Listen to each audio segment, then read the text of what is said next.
Capitalism. Capitalism is one of my favorite genders. For many other people, this is also true. But would you overthrow the United States government for it? I mean, I sure would. But that video is not about that, but it's instead about the business plot.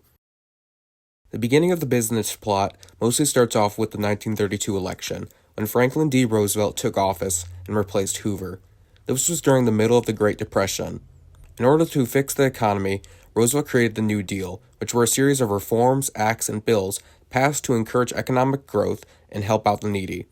This included the Banking Act of 1933, which reorganized the banks, the National Industrial Recovery Act, which employed workers to build general infrastructure, the Civil Works Administration, which employed the jobless and provided food and bedding during the winter, and many, many more. Although these efforts were not in vain, 10 million Americans were still unemployed, and members of the Democratic Party felt that these reforms were socialist and capitalist.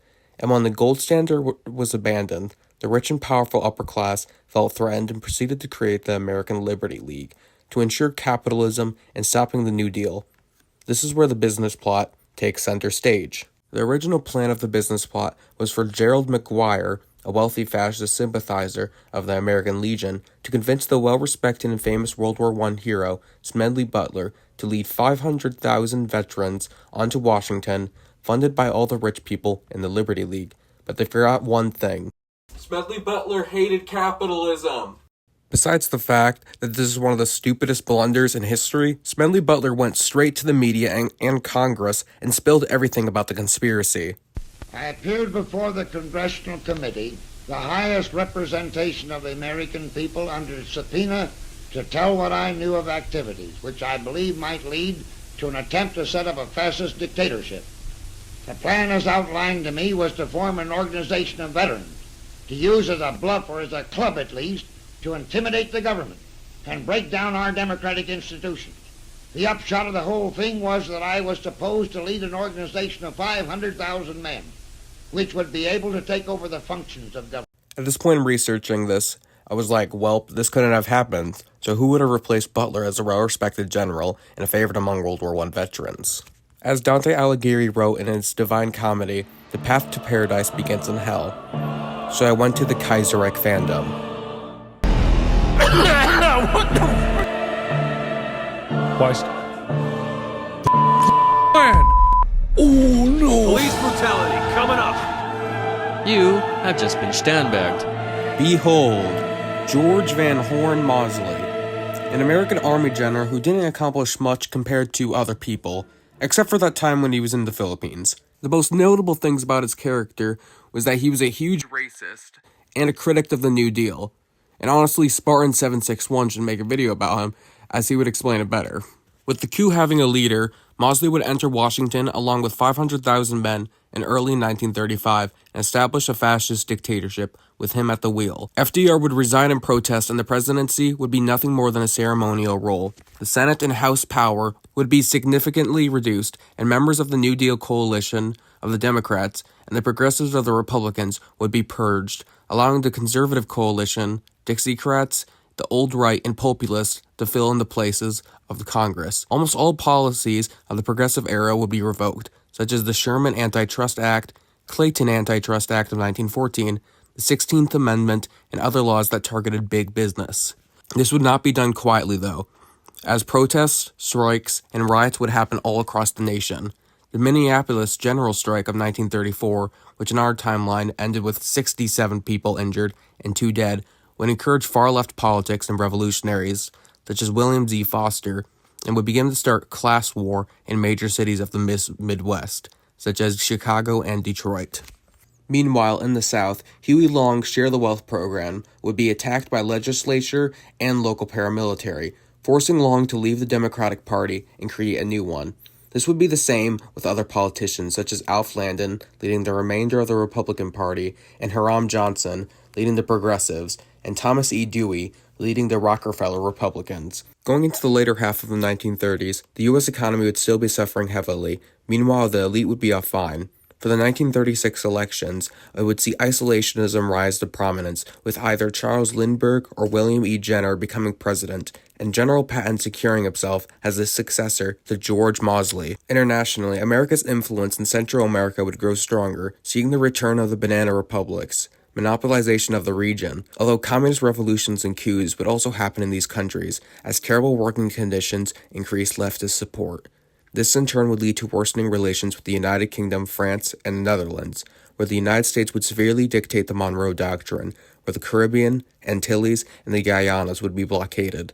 The rest of South America would then fall into America's sphere of influence, with external events such as the ascension of Vargas, Perón, and Contreras in Argentina, Brazil, and Venezuela.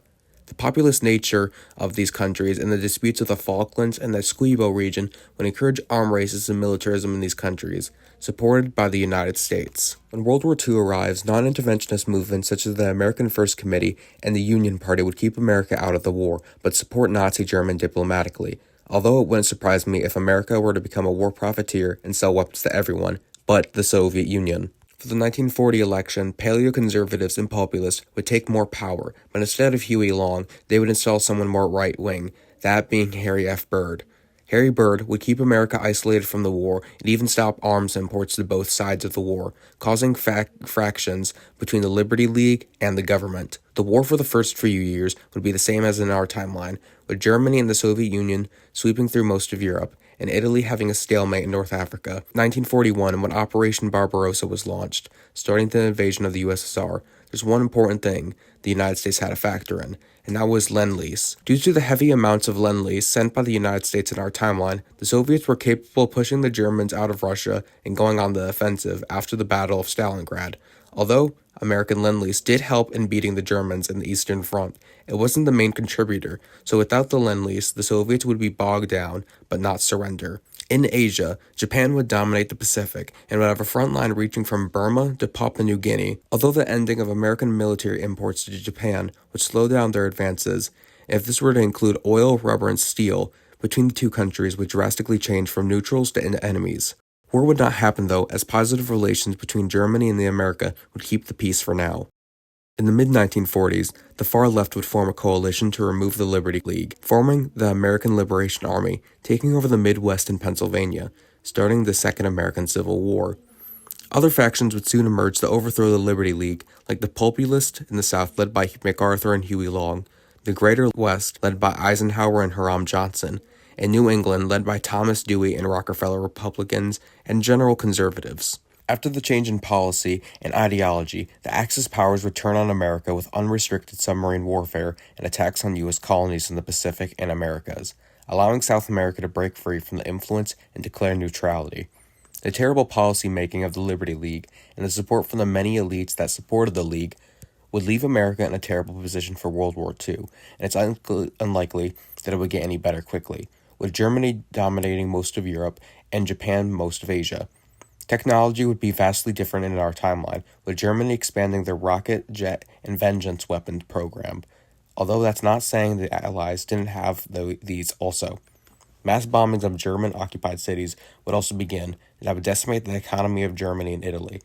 And with MacArthur and Asia commencing the island-hopping campaign, the war would be drawn out to the 50s, with the Americans eventually using nukes on cities such as Berlin, Tokyo, Dresden, and Munich. During the war, military generals such as Eisenhower and MacArthur would run for president, although left-wing populists, paleoconservatives, moderates, and socialists, and an assortment of other ideologies would affect politics of the United States, seeing more politically diverse America, where no two stakes are alike.